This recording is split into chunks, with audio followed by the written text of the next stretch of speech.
Assalamualaikum warahmatullahi wabarakatuh. Perkenalkan, kami dari kelompok 5. Saya Dwi Purnamasari dengan NIM 205221313. Saya Hamzah Anabila dengan NIM 205221317. Saya Sukma Bawono, NIM 205221319. Di sini kami akan mempresentasikan hasil diskusi kami. Yang pertama adalah pengertian ideologi. Secara etimologi, ideologi berasal dari gabungan dua kata dalam bahasa Yunani, yaitu eidos yang berarti gagasan atau konsep, dan logos yang berarti ilmu. Jadi, secara harfiah, ideologi adalah ilmu mengenai gagasan dan buah pikiran atau schemes des ideas. Istilah ideologi pertama kali dikemukakan oleh seorang berkebangsaan Perancis bernama Destutt de Tracy pada tahun 1796. Menurut Tracy, ideologi adalah suatu program yang diharapkan dapat membawa suatu perubahan institusional dalam masyarakat Perancis. Secara garis besar, ideologi atau mabda adalah pemikiran yang mencakup konsepsi mendasar tentang kehidupan dan memiliki metode untuk merasionalisasi pemikiran tersebut berupa fakta. Metode menjaga pemikiran tersebut agar tidak menjadi absurd dari pemikiran-pemikiran yang lain, dan metode untuk menyebarkannya. Suatu bisa disebut ideologi jika memiliki dua syarat, yaitu 1. Ide yang meliputi akidah yang melalui proses berpikir dan penyelesaian masalah hidup. Jadi, ideologi harus unik karena harus bisa memecahkan masalah kehidupan. 2. Metode yang meliputi cara dan aturan penerapan, penjagaan, dan penyebarluasan ideologi. Jadi, ideologi harus khas karena harus disebarluaskan ke luar wilayah lahirnya. Jadi, suatu ideologi bukan semata berupa pemikiran, melainkan dapat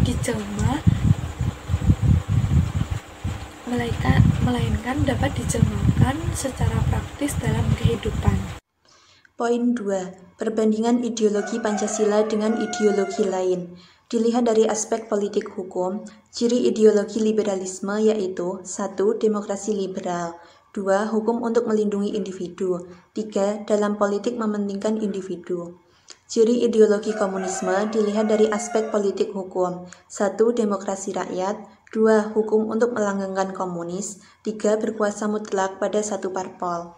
Ciri ideologi sosialisme dilihat dari aspek politik hukum, 1. Demokrasi untuk kolektivitas, 2. Diutamakan kebersamaan, 3. Masyarakat sama dengan negara.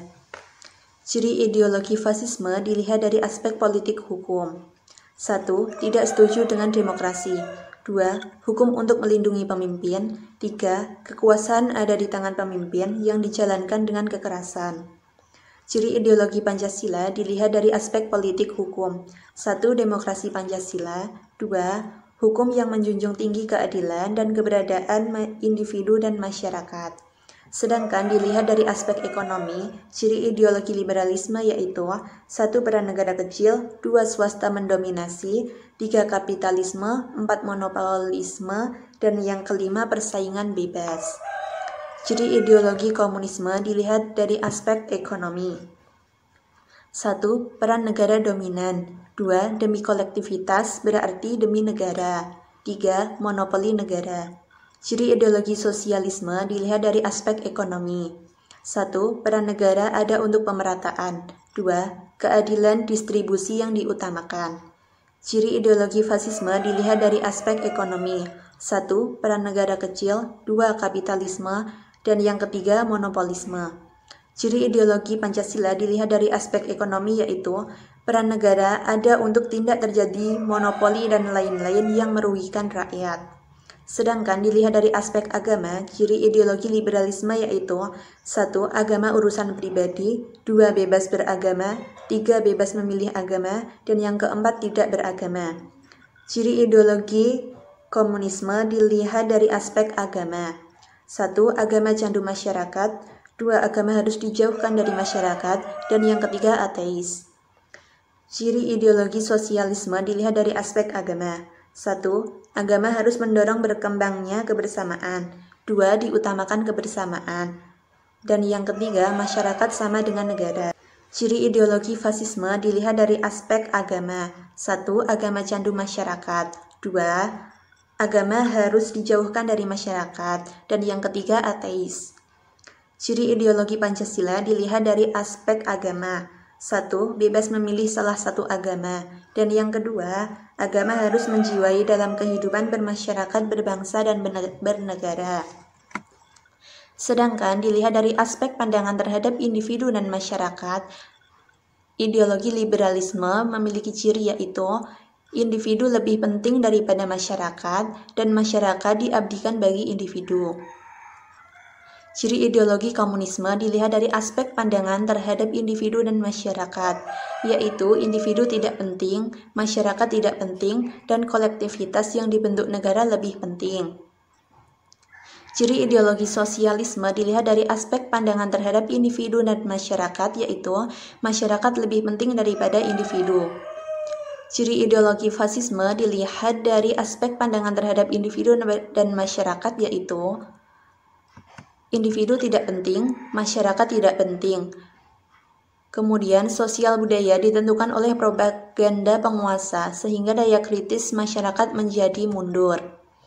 Sedangkan ciri ideologi Pancasila dilihat dari aspek pandangan terhadap individu dan masyarakat, yaitu individu diakui keberadaannya. Hubungan individu dan masyarakat dilandasi dengan 3S, yaitu selaras, serasi, dan seimbang. Dan yang terakhir, masyarakat ada karena individu. Individu akan punya arti apabila hidup di tengah masyarakat. Poin 2.3 tentang Pancasila dan agama. A. Pancasila sebagai filsafat bangsa dan negara Republik Indonesia mengandung makna bahwa setiap aspek kehidupan, kebangsaan, kenegaraan, dan kemasyarakatan harus didasarkan pada nilai-nilai ketuhanan, kemanusiaan, persatuan, kerakyatan, dan yang terakhir adalah keadilan. Pancasila merupakan ideologi bangsa, jati diri bangsa, fondasi bagi Indonesia. Tak asing lagi seluruh rakyat yang sebagian menganggap suatu yang sakral, dihafalkan dan diamalkan nilai-nilainya. Namun sebagian yang sudah tak lagi menganggap adanya Pancasila sebagai ideologi bangsa. Mengapa demikian? Karena menjadikan agama sebagai alasan menentang Pancasila, kurangnya pemahaman rakyat tentang Pancasila, dan salah menafsirkan ilmu-ilmu agama. Indonesia merupakan negara yang terdiri atas beraneka ragam budaya, bahasa daerah, ras, dan suku bangsa, dan juga agama. Kepercayaan yang harus dipersatukan dengan adanya Pancasila sesuai dengan sila ketiga Pancasila yang berbunyi Persatuan Indonesia, yang memiliki arti bahwa mampu menempatkan persatuan, kesatuan, serta kepentingan atau keselamatan bangsa dan negara sebagai kepentingan bersama di atas kepentingan pribadi. Pancasila merupakan ideologi bangsa, alat pemersatu bangsa Indonesia. Mengapa demikian? Karena Indonesia memiliki beragam suku, adat, bahasa daerah, agama yang berbeda yang harus dipersatukan. Indonesia adalah Garuda Pancasila dengan semboyan Bhinneka Tunggal Ika. Perisai berbentuk menyerupai jantung yang melambangkan Pancasila, ideologi nasional Indonesia. Sila pertama melambangkan bintang memiliki arti. 1. Bangsa Indonesia menyatakan kepercayaan dan ketakwaan terhadap Tuhan Yang Maha Esa. 2. Warga negara Indonesia percaya dan takwa terhadap Tuhan Yang Maha Esa. 3. Sikap menghormati dan bekerjasama antar memeluk agama dengan penganut kepercayaan yang berbeda terhadap Tuhan Yang Maha Esa. Sila kedua melambangkan rantai memiliki arti, memperlakukan manusia sesuai dengan harkat dan martabat sebagai makhluk Tuhan Yang Maha Esa, memiliki sikap saling mencintai sama manusia, tidak memiliki sikap semena-mena terhadap orang lain. Sila ketiga melambangkan pohon beringin yang memiliki arti mampu menempatkan persatuan-kesatuan serta kepentingan atau keselamatan bangsa dan negara sebagai kepentingan bersama di atas kepentingan pribadi. 2. Sanggup rela berkorban untuk kepentingan negara dan bangsa apabila diperlukan. Sila keempat melambangkan kepala banteng yang memiliki arti sebagai warga negara dan warga masyarakat. Setiap manusia Indonesia mempunyai kedudukan, hak, dan kewajiban yang sama. Tidak memaksakan kehendak kepada orang lain, mengutamakan musyawarah dalam mengambil keputusan bersama. Sila kelima melambangkan padi dan kapas memiliki arti mengembangkan perbuatan yang luhur yang mencerminkan sikap suasana kekeluargaan dan kegotong royongan. Tertanam sikap adil terhadap sesama, menjaga keseimbangan antara hak dan kewajiban. Poin B. Agama. Agama adalah kepercayaan kepada Tuhan Yang Maha Esa atau sesuatu yang menginginkan kita kepada Yang Sang Pencipta. Di negara Indonesia terdiri dari banyak agama seperti Islam, Kristen, Katolik, Hindu, Buddha, Konghucu, dan lain sebagainya. Dengan adanya Pancasila di negara Indonesia bisa bersatu meskipun berbeda agama. Poin C. Hubungan agama dengan Pancasila. Hubungan antara agama dengan Pancasila adalah hubungan yang sangat menguatkan, bukan hubungan saling bertentangan. Pada tanggal 1 Juni 1945 terbentuklah Panitia 9 dengan susunan sebagai berikut. 1. Insinyur Soekarno sebagai ketua. 2. DRS Muhatta sebagai wakil ketua dengan anggota Mr. Ahmad Subarjo, Mr. Muhammad Yamin, Kiai Haji Wahid Syah Hashim, Abdul Kahar Muzakir, Abi Kusno, Joko Sujoso, dan Haji Agus Salim beserta Mr. AA Maramis. Panitia ini menyusun kembali naskah yang semula dimaksudkan sebagai teks proklamasi kemerdekaan akhirnya dijadikan sebagai pembukaan dalam Undang-Undang 1945. Naskah ini disebut Piagam Jakarta atau Jakarta Charter yang berisikan A. Ketuhanan dengan kewajiban menjalankan syariat Islam bagi penduduk pemeluknya. B. Kemanusiaan yang adil dan beradab. C. Persatuan Indonesia. D. Kerakyatan yang dipimpin oleh hikmat kebijaksanaan dalam permusyawaratan perwakilan. E. Keadilan sosial bagi seluruh rakyat Indonesia. Dan masih digunakan sampai saat ini yang tercantum dalam pembukaan Undang-Undang 1945. Namun terdapat perubahan kata yang terdapat pada sila pertama yang semula ketuhanan dengan kewajiban menjalankan syariat Islam bagi pemeluk-pemeluknya menjadi ketuhanan yang Maha Esa. Kita tentunya sebagai warga negara Indonesia memiliki sikap toleransi antar umat beragama. Pada tanggal 1 Juni 1945, Insinyur Soekarno mengatakan bahwa prinsip ketuhanan bukan bangsa yang bertuhan, namun masing-masing warga Indonesia yang bertuhan, yang Kristen yang menurut petunjuk Isa Al-Masih, yang Islam menurut petunjuk Nabi Muhammad SAW, yang Buddha menurut kitab-kitab yang ada. Hendaknya orang-orang dapat menyembah Tuhan dengan leluasa. Hal ini relevan dengan ayat 1 dan 2 pasal 29 Undang-Undang 1945 tentang kebebasan beragama. Pasal 29 ayat 1, negara berdasar atas ketuhanan yang Maha Esa. Ayat 2, negara menjamin kemerdekaan tiap-tiap penduduk umat memeluk agamanya masing-masing dan untuk beribadat menurut agama dan kepercayaan itu.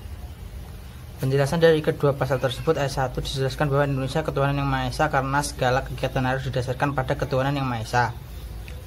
Penjelasan dari ayat 2 bahwa setiap warga negara memiliki agama dan kepercayaan sendiri tanpa ada unsur pemaksaan dari pihak manapun.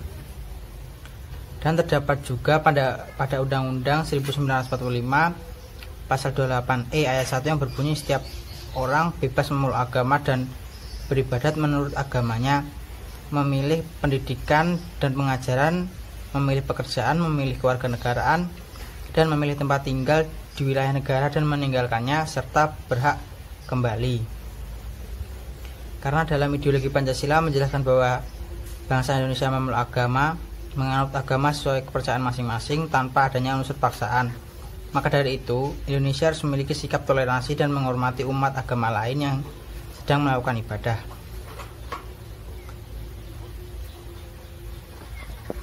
Itulah beberapa penjelasan mengenai hubungan agama dengan Pancasila menurut ideologi yang diterapkan sebagai dasar negara dari negara Indonesia.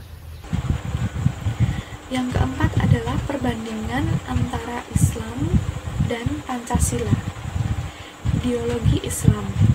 Ideologi Islam adalah sistem politik yang mendasar akidah agama Islam.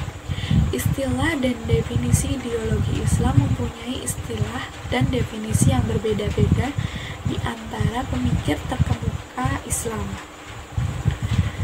Ide yang terkandung dalam ideologi Islam. 1. Akidah akliyah, yaitu rukun iman. 2. Etika, yaitu jalan yang lurus. 3. Penyelesaian masalah hidup menggunakan identitas, hukum dan ibadah, sosial masyarakat, ekonomi, pemerintahan, pendidikan, pengadilan, dan akhlak. Ciri-ciri ideologi Islam. 1. Sumber, yaitu yang menjadi landasannya adalah dari wahyu Allah kepada Rasul-Rasul Allah. 2. Dasar kepemimpinan ideologi, yaitu la ilaha illallah, menyatukan antara hukum Allah dengan kehidupan. 3. Kesesuaian dengan fitrah, yaitu Islam menetapkan manusia itu lemah. Jadi segala aturan apapun harus berasal dari wahyu Allah. 4. Pembuat hukum dan aturan, yaitu Allah lewat wahyunya. Akal manusia berfungsi menggali fakta dan memahami hukum dari wahyu. 5. Fokus, yaitu individu merupakan salah satu anggota masyarakat. Individu diperhatikan demi kebaikan masyarakat dan masyarakat untuk kebaikan individu. 6. Ikatan perbuatan, yaitu seluruh perbuatan terkait dengan hukum syara. Perbuatan baru bebas dilakukan bila sesuai hukum syara. 7. Pandangan terhadap masyarakat, yaitu masyarakat merupakan kumpulan individu yang memiliki perasaan dan pemikiran yang satu serta diatur oleh hukum yang sama. 8. Dasar perekonomian, yaitu setiap orang bebas menjalankan perekonomian dengan membatasi sebab kepemilikan dan jenis pemiliknya, sedangkan jumlah kekayaan yang dimiliki tidak boleh dibatasi. Dan yang ke-9, tolok ukur, yaitu halal dan haram. Dan yang terakhir adalah penerapan hukum atas dasar ketakwaan individu, kontrol masyarakat, dan penerapan dari masyarakat. Sebagai ideologi, Pancasila mencakup pengertian tentang ide, gagasan, konsep, dan pengertian dasar tentang kehidupan yang dicita-citakan oleh bangsa Indonesia. Kelima sila merupakan kesatuan yang bulat dan utuh, sehingga pemahaman dan pengamalannya harus mencakup semua nilai yang terkandung di dalamnya. Nilai-nilai yang terkandung dalam setiap Pancasila adalah sebagai berikut. 1. Sila ketuhanan yang Maha Esa. Nilai spiritual, memberikan kesempatan yang seluas-luasnya kepada semua pemeluk agama dan penganut kepercayaan kepada Tuhan Yang Maha Esa untuk berkembang di Indonesia. Nilai religius, yaitu nilai yang terikat dengan keterikatan individu dengan suatu hal yang dianggap mempunyai kemampuan sakral, suci, agung, dan mulia. 2. Sila kemanusiaan yang adil dan beradab, mengandung nilai kesamaan derajat maupun hak dan kewajiban. Cinta mencintai, hormat menghormati, keberanian membela kebenaran dan keadilan, toleransi, serta gotong royong. 3. Sila Persatuan Indonesia, mengandung nilai persatuan bangsa dan persatuan wilayah yang merupakan faktor pengikat dan menjamin keutuhan nasional atas dasar Bhinneka Tunggal Ika. 4. Sila kerakyatan yang dipimpin oleh hikmat kebijaksanaan dalam permusyawaratan perwakilan, menunjukkan bahwa kedaulatan berada di tangan rakyat yang diwujudkan oleh persatuan nasional yang nyata atau real dan wajar. Nilai ini mengutamakan kepentingan negara dan bangsa dengan mempertahankan penghargaan atas kepentingan pribadi dan golongan, musyawarah untuk mufakat, kebenaran, dan keadilan. 5. Sila keadilan sosial bagi seluruh rakyat Indonesia mengandung nilai keadilan, keseimbangan antara hak dan kewajiban, penghargaan terhadap hak orang lain, gotong royong dalam suasana kekeluargaan, ringan tangan dan bekerja keras untuk bersama-sama mewujudkan kemajuan yang merata dan berkeadilan sosial. Sekian dari kelompok kami. Apabila ada kesalahan, kami mohon maaf. Wassalamualaikum warahmatullahi wabarakatuh.